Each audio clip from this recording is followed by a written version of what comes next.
દ્વારકામાં ધોધમાર વરસાદની દ્વારકાના જામ ખંભાળિયામાં ભારે વરસાદ અને અનેક સોસાયટીના રસ્તા ઉપર વરસાદી પાણી ફરી વળ્યા। પાણી ભરાવાથી રાહદારીઓને હાલાકીનો સામનો કરવો પડ્યો। યોગેશ્વરનગર સોસાયટી નજીક કોઝવે પાણીમાં ગરકાવ થયો। જોખમી રીતે વાહન ચાલકો અહીંયાથી પસાર થતા નજરે પડ્યા।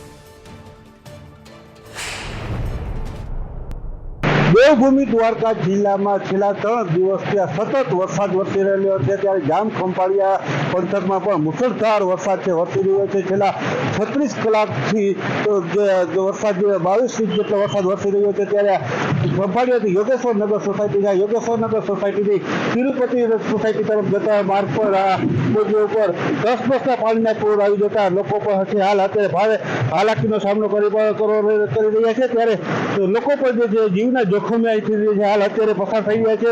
દર વર્ષે આવી પરિસ્થિતિ સર્જાતી હોય છે, ત્યારે લોકો પણ હાલ અત્યારે પારાવાર મુશ્કેલીનો સામનો કરી રહ્યા છે। ત્યારે લોકોનું પણ કહેવું છે કે જે હાલ ઊંચો લેવામાં આવે તો લોકોને પડતી મુશ્કેલીનો સામનો ન કરવો પડે। જયસુખ મોદી, સંદેશ ન્યૂઝ, જામ ખંભાળિયા।